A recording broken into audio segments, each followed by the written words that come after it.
Capítulo 12 y final. Terrorismo religioso en América. ¿Hacia dónde se dirigen la agenda de los jesuitas y el mundo? Por más de 200 años, la meta ha sido la destrucción total de la Constitución de los Estados Unidos. Esto significaría el ignorar y aniquilar las preciadas garantías de libertad que están incluidas en ese documento.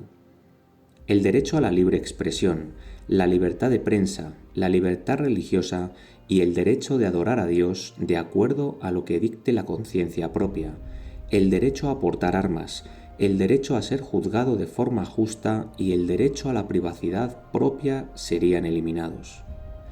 Durante los últimos años hemos visto esta guerra en contra de la Constitución y la libertad llevarse a cabo de forma intensa. En el área religiosa, la meta de los jesuitas ha sido el eliminar cualquier rastro de protestantismo y de otras religiones y restaurar la dominación del Papa en el mundo entero. Más adelante, determinaremos si los jesuitas tendrán éxito en el logro de sus siniestros propósitos. La única fuente confiable a la que podemos acudir es a la profecía de Dios.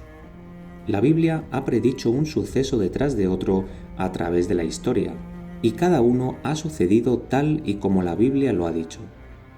Con la misma certeza, la Biblia predice los sucesos futuros y muestra los resultados de lo que ocurrirá como resultado de la conspiración que tienen los jesuitas para gobernar el mundo. El capítulo de la Biblia que revela los resultados de la trama de los jesuitas es Apocalipsis 13. Se mencionan en el mismo dos bestias. La primera sale del mar en el versículo 1, y la segunda se levanta de la tierra en el versículo 11. A continuación vemos los siguientes versículos. Vi subir del mar un monstruo, Apocalipsis 13:1. Después vi otro monstruo que salía de la tierra, Apocalipsis 13:11.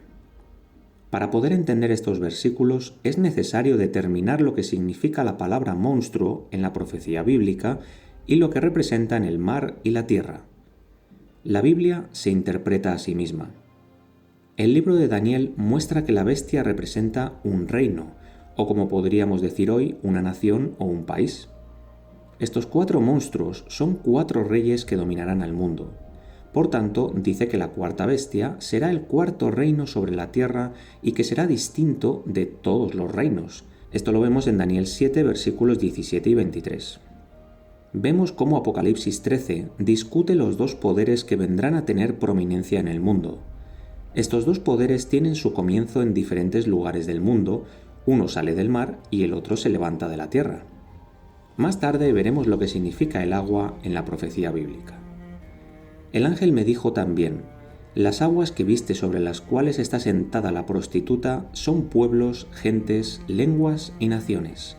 Esto lo vemos en Apocalipsis 17, versículo 15. Vemos aquí que el primer poder en el libro de Apocalipsis 13 tiene sus comienzos en un área altamente poblada del mundo entre las naciones existentes. Esto sugiere que el primer poder salió de un área poblada de Europa. El segundo poder de Apocalipsis 13, versículo 11, sale de la tierra, lo que significa que se levantó en un área del mundo en la que existían pocos habitantes. Esto sugiere que el segundo poder ocurrió en el hemisferio oeste, donde la densidad poblacional era muy limitada. Aquí veremos más información acerca de esta segunda bestia. Vi subir del mar un monstruo que tenía 7 cabezas y 10 cuernos. En cada cuerno tenía una corona, y en las cabezas tenía nombres ofensivos contra Dios. Este monstruo que yo vi parecía un leopardo, y tenía patas como de oso y boca como de león. El dragón le dio su poder y su trono y mucha autoridad. Hay aún más información sobre esta segunda bestia. Después vi otro monstruo que subía de la tierra. Tenía 2 cuernos que parecían de cordero, pero hablaba como un dragón. Veamos el significado de las palabras blasfemia, dragón y cordero en estos versículos. El primer poder comete blasfemia, y el dragón le ha dado su existencia y autoridad. Marcos explica uno de los significados de la palabra blasfemia. Cuando Jesús vio la fe que tenían, le dijo al enfermo, «Hijo mío, tus pecados te quedan perdonados». Algunos maestros de la ley que estaban allí sentados pensaron, ¿cómo se atreve éste a hablar así? ¿Quién puede perdonar los pecados sino Dios? Marcos capítulo 2 versículos del 5 al 7. Como Hijo de Dios, Cristo tenía el poder para perdonar pecados, y aún sigue teniendo el poder para perdonar pecados hoy día. Si un hombre cualquiera dice que tiene el poder para perdonar pecados, eso constituye una blasfemia. Los judíos, quienes rehusaron reconocer a Jesús como Hijo de Dios, declararon que él había cometido blasfemia porque se creía ser el único hombre que podía perdonar pecados. El primer poder en Apocalipsis 13 comete blasfemia al reclamar que puede perdonar los pecados de la gente. A continuación veremos otro significado de esta palabra. Los judíos le contestaron a él diciendo: «No te vamos a apedrear por ninguna cosa buena que hayas hecho, sino porque tus palabras son una ofensa contra Dios. Tú no eres más que un hombre, pero te estás haciendo Dios a ti mismo». Esto lo vemos en Juan capítulo 10, versículo 33. Cristo era Dios en carne humana, pero los judíos no reconocieron esto. Así que cuando Cristo clamó ser uno con su Padre, los judíos lo declararon blasfemo. Por tanto, cuando un hombre clama que es Dios en la tierra, se constituye un blasfemo y por ende en el primer poder que aparece en el libro de Apocalipsis que clama ser Dios. ¿Se le ocurre pensar en algún poder que sale de Europa y que clama que puede perdonar pecados y que es Dios? El confesionario de la Iglesia Católica Romana es reconocido en todo el mundo como el lugar al que la gente va para que sus pecados sean perdonados por un sacerdote. Los crímenes más horrendos y los actos más terribles han sido el resultado de que un individuo le haya confesado sus secretos más íntimos a otro ser humano. La Biblia dice: «Porque hay un solo Dios y un solo mediador entre Dios y el hombre, Jesucristo». Esto lo vemos en 1 Timoteo capítulo 2 versículo 5. El sacerdote católico no tiene más habilidad de perdonar pecados que cualquier mascota. A continuación, considere algunas de las declaraciones que el papado ha hecho con relación a que el Papa es Dios en la tierra. El Papa representa una figura tan admirada y de suprema dignidad y es tan exaltado que no es considerado un mero hombre, sino alguien como Dios, un vicario de Dios. El Papa es una figura tan importante y de suprema dignidad, propiamente hablando, que no ha sido establecido en ningún rango de dignidad, sino que ha sido colocado en el lugar más alto de todas las dignidades. Es como el divino monarca, el supremo emperador y el rey de reyes. Por lo que el Papa es coronado con una triple corona como rey del cielo y de la tierra y de las regiones más bajas. Otro texto dice: «Porque tú eres el pastor, el médico, la cabeza, finalmente tú eres otro Dios en la tierra». Y el último que veremos dice: «El Papa es el juez supremo de la ley de la tierra. Él es el vicegerente de Cristo, quien no solo es un sacerdote para siempre, sino también Rey de reyes y Señor de señores». Consideremos algunos de los nombres que se le aplican a Cristo en las Escrituras y veremos si los mismos se le podrían aplicar al Papa. Dios Todopoderoso, Creador, Salvador, Cristo, Señor, el más santo, el Rey de Reyes y el Reverendo. ¿Qué podría considerarse más blasfemo que un hombre que clama llamarse a sí mismo con cualquiera de estos nombres? Y abrió su boca y blasfemó en contra de Dios. Apocalipsis 13, versículo 6. Las citas anteriores muestran la clara blasfemia. El poder de la Iglesia Católica Romana es la primera bestia de Apocalipsis 13 en la que dice: «El dragón le dio su poder y su trono y gran autoridad». ¿Quién es el dragón que le otorga al papado su poder y autoridad? La Biblia nos dice que ese dragón es Satanás, el diablo. Así que fue expulsado el gran dragón, aquella serpiente antigua que se llama Diablo y Satanás, que engaña a todo el mundo. Él y sus ángeles fueron lanzados a la tierra. Esto lo vemos en Apocalipsis 12, versículo 9. El diablo mismo le otorgó el poder al papado, su trono y su autoridad. El diablo está a cargo del papado. El diablo es quien le dirige a destruir la libertad en la tierra. El diablo es quien trata de conseguir apoyo de las multitudes de gente en la tierra, logrando que éstos se inclinen ante el pontífice de Roma. El tipo de gobierno brutal que el papado dirigió durante la época del oscurantismo es el tipo de gobierno que el diablo y el papado promueven en el mundo hoy día. Un gobierno satánico que tiene las siguientes características. Primera, es controlado por unos pocos, es dictatorial. Segunda, no le da libertad a su gente. Tercera, une a la Iglesia y al gobierno. Cuarta, persigue a los que no hacen como ellos dicen. El hecho de que el papado es el primer poder de Apocalipsis 13 no cabe lugar a dudas. Sin embargo, ¿quién es el segundo poder que se menciona en Apocalipsis 13? Sabemos que se levanta en el hemisferio occidental y que tiene 2 cuernos como una oveja y habla como un dragón. Este versículo indica que el gobierno comenzó como una oveja, siendo libre, amorosa y justa, pero terminó copiando el estilo del Papa o del gobierno satánico. La Biblia nos dice que Cristo es el Cordero. Al día siguiente, Juan vio a Jesús que se acercaba a él y dijo: «Miren, ese es el Cordero de Dios que quita el pecado del mundo». Esto lo vemos en Juan 1, versículo 29. Cuando vio pasar a Jesús, Juan dijo: «Miren, ese es el Cordero de Dios». Esto lo vemos en Juan capítulo 1, versículo 36. Cristo es el Cordero de la profecía bíblica. El segundo poder de Apocalipsis 13, que se levanta en el hemisferio occidental, comienza con un gobierno parecido al de Cristo, pero termina con uno parecido al del dragón, Satanás. Comienza con un gobierno completamente opuesto al del papado y termina con uno exactamente igual, ya que el gobierno de Cristo se opone completamente al gobierno de Satanás. Por tanto, el segundo poder tendrá las siguientes características. Primera, será un gobierno de la gente, para la gente y por la gente. Segunda, garantizará ciertos derechos inalienables tales como el derecho a la libertad, libertad de expresión y la libertad religiosa, etc. Tercero, mantendrá a la Iglesia y al Estado, el gobierno, separados. Cuarta, defenderá a la gente de la tiranía religiosa y política. El segundo poder de Apocalipsis 13, que posee estas 3 características, no puede ser otro que los Estados Unidos de América. Ella se levanta sola en el hemisferio occidental con un gobierno tipo Cordero. Como hemos visto claramente a través de la lectura de este libro, los jesuitas han sido utilizados para destruir ese gobierno tipo Cordero, convertirlo en uno de tipo papal. Apocalipsis 13 profetiza hace 2000 años que los jesuitas tendrían éxito porque en el versículo 11 dice que América comenzaría con un gobierno tipo Cordero y que un día hablaría como un dragón. La infiltración de jesuitas a todos los niveles y departamentos del gobierno de los Estados Unidos es la razón por la cual este país se ha convertido en un poder tiránico y perseguidor. América habla y se comporta más y más como Satanás cada día. Apocalipsis 13 revela el levantamiento del papado en los Estados Unidos. Describe las características del gobierno americano al principio y anuncia el apoderamiento de los jesuitas en la nación.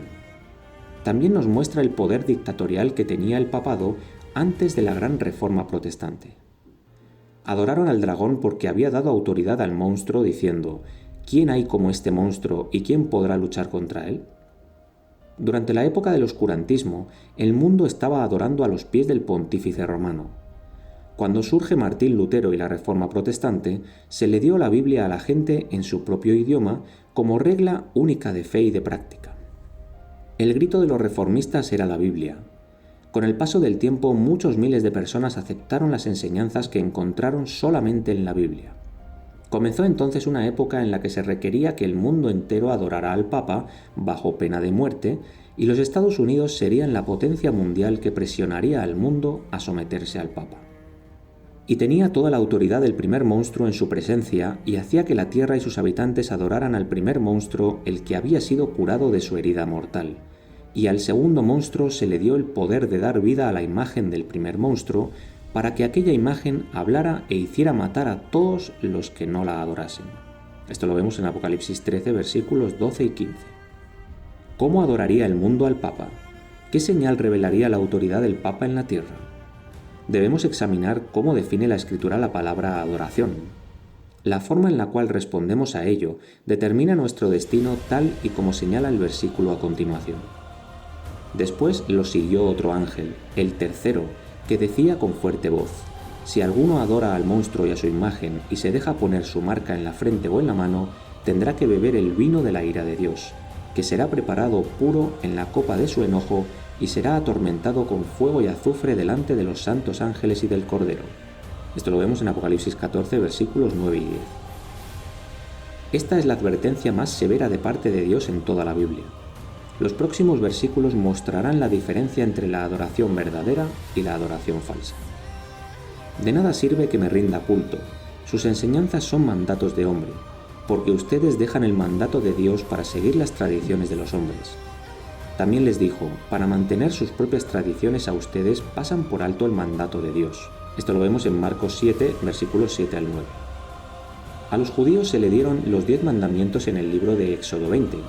A través de los siglos, los judíos corrompieron los mandamientos con muchas tradiciones que confundieron la autoridad de los 10 mandamientos reales. El haber hecho esto fue condenado por Jesús. Él declaraba que cuando los 10 mandamientos se ponen a un lado y se le anteponen las tradiciones de los hombres, eso constituye una adoración vana. La verdadera adoración envuelve el honrar los 10 mandamientos. La adoración falsa consiste en adorar las tradiciones del hombre. La verdadera adoración consiste en honrar los mandamientos de Dios. En Apocalipsis 13 y 14 se nos confronta con la tradición papal que ha sido exaltada por encima de los mandamientos de Dios, y esta tradición papal es la marca de la autoridad papal en el mundo. ¿Conoce usted de alguna tradición papal que sea directamente contraria a lo que dice uno de los 10 mandamientos y que el mismo Papa nos dice que constituye su marca de autoridad sobre la tierra? Esta tradición es tan vil a los ojos de Dios que si se continúa obedeciendo el mandamiento del Papa sabiendo que éste va explícitamente en contra de los mandamientos de Dios, tendrán que beber el vino de la ira de Dios que se ha preparado puro en la copa de su enojo. Veremos a continuación algunas de las aseveraciones que hacen los católicos en su literatura, que muestran de forma contundente que el Papa es la marca de autoridad en la tierra. Pruébeme por la Biblia que se supone que yo guarde el domingo como el día santo. No existe dicha ley en la Biblia. Es una ley creada por la Iglesia Católica. La Biblia dice, acuérdate del sábado para consagrarlo al Señor. La Iglesia Católica dice, no. Por mi poder divino yo abolí el sábado y te ordeno que santifiques el primer día de la semana. Y así ha sido. El mundo civilizado por completo se inclinó con obediencia reverente a lo que dijo la Santa Iglesia Católica. El hecho de que los protestantes guarden el domingo representa rendirle honra a la autoridad de la Iglesia Católica. Si los protestantes siguieran la Biblia, adorarían a Dios en el día sábado. Al guardar el domingo están siguiendo la ley de la Iglesia Católica. El Estado, al pasar las leyes para que se guarde el domingo, está reconociendo la autoridad de la Iglesia Católica y llevando a cabo casi fielmente sus instrucciones. El domingo, como el día de la semana que se separa para la adoración pública obligatoria a Dios, que se santifica y se separa de realizar cualquier labor, negocios o actividades mundanas y se llevan a cabo ejercicios de devoción a Dios, es una creación de la Iglesia Católica.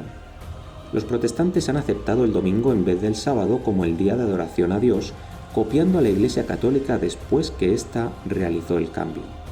Pero la mente protestante parece no darse cuenta de que al observar el domingo están aceptando la autoridad de aquel que constituye la voz de la Iglesia, el Papa.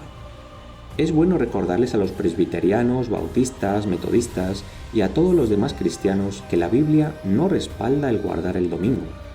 El domingo como día de culto fue una creación de la Iglesia Católica Romana y aquellos que lo guardan están guardando el mandamiento de la Iglesia Católica. La marca de la autoridad de la Iglesia Católica en el mundo es observar el domingo como día de culto y adoración a Dios. Es una tradición que no aparece en ningún lugar de la Biblia. Se originó en Roma y cuando honramos la tradición del domingo, honramos al Papa. El guardar el domingo va completamente en contra de las sencillas enseñanzas de los 10 mandamientos que declaran lo siguiente. Acuérdate del sábado para consagrarlo al Señor. Trabaja 6 días y haz en ellos todo lo que tengas que hacer, pero el séptimo día es un reposo consagrado al Señor tu Dios. No hagas ningún trabajo en ese día, ni tampoco tu hijo, ni tu hija, ni tu esclavo, ni tu esclava, ni tus animales, ni el extranjero que viva contigo. Porque el Señor hizo 6 días en el cielo, la tierra, el mar y todo lo que hay en ellos, y descansó el séptimo día. Por eso el Señor bendijo el sábado y lo declaró día sagrado. Esto lo vemos en Éxodo capítulo 20, versículos del 8 al 11. El Papa nos dice exactamente cuál es su marca. Desde luego la Iglesia Católica clama que el cambio del día del sábado al domingo fue creación suya. Y el cambio es la marca de su poder eclesiástico y de su autoridad en asuntos religiosos. El domingo es nuestra marca de autoridad. La Iglesia está por encima de la Biblia y el haber cambiado el guardar el día santo de sábado a domingo es prueba de ello. por sus propias palabras, nos dicen que el guardar el domingo es la marca de la bestia. Recordemos que Satanás, el diablo, le dio poder a la Iglesia Católica y una gran autoridad en el mundo. Ya que la Iglesia Católica está haciéndole el trabajo al diablo, es el propio diablo quien quiere romper con el mandamiento de Dios en cuanto a guardar el sábado, cambiando el domingo por el día auténtico de adoración al Papa. Apocalipsis 13 y la historia actual nos dice que en algún momento los jesuitas fomentarán otro ataque terrorista o crearán alguna nueva crisis y como consecuencia del mismo podrán instituir su más anhelado deseo, una nueva ley nacional para guardar el domingo. Han utilizado los desastres de Waco, a la ciudad de Oklahoma y el World Trade Center para eliminar algunas de las más preciadas libertades de América. Estos 3 sucesos fueron bien planificados para condicionar a los americanos a ceder los derechos que se han comprado a precio de sangre. Esta es una tendencia que no cesará hasta que se implante la ley dominical en esta tierra y después alrededor del mundo. Estas leyes representarán una persecución sangrienta como en los días del oscurantismo. En un día cercano habrá solo 2 grupos en el mundo entero. De un lado estará una parte de la humanidad que se alineará con los jesuitas del Vaticano en rebelión directa contra el Dios del universo. El otro grupo, que será mucho menor, consistirá de aquellos que aman a Dios y guardan sus mandamientos. La gran línea divisoria serán los 10 mandamientos, específicamente el guardar el sábado como día sagrado. ¿De qué lado estará usted? ¿Abrazará usted la meta final del papado, la observancia del domingo como el día sagrado? ¿O abrazará usted la gran señal del poder de Dios para crear y para redimir, el séptimo día, el sábado? El guardar el domingo, el obedecer al Papa y a los jesuitas del Vaticano, llevará a América y al mundo a la devastación y a la ruina, mientras que el guardar el sábado, lo cual representa una total sumisión a los mandamientos de Dios, nos dirigirá a la vida eterna con el Señor Jesús. Y por último, como aporte personal mío, encontramos al cuarto ángel en Apocalipsis capítulo 18. En este caso, leeremos de los versículos del 1 al 4. Después de esto, vi a otro ángel descender del cielo con gran poder, y la tierra fue alumbrada con su gloria. Y clamó con voz potente diciendo: ha caído la gran Babilonia, y se ha hecho habitación de demonios y guarida de todo espíritu inmundo, y albergue de toda ave inmunda y aborrecible. Porque todas las naciones han bebido del vino del furor de su fornicación, y los reyes de la tierra han fornicado con ella, y los mercaderes de la tierra se han enriquecido de la potencia de sus deleites. Y oí otra voz del cielo que decía: salid de ella, pueblo mío, para que no seáis partícipes de sus pecados, ni recibáis parte de sus plagas. El mensaje es claro para el auténtico último pueblo de Dios: salid de Babilonia y de sus hermanas rameras. Uniros al auténtico remanente del remanente que denuncia el ecumenismo y la apostasía reinante, para que el pueblo despierte y proclame la auténtica verdad presente y la auténtica sana doctrina para la salvación de las almas. Desde aquí os animo a que visitéis el ministerio del cuarto ángel de Víctor Sant Vicenç, tanto en YouTube como en la web oficial que os dejo en la descripción de este vídeo. El único ministerio que está proclamando la verdad en toda su totalidad.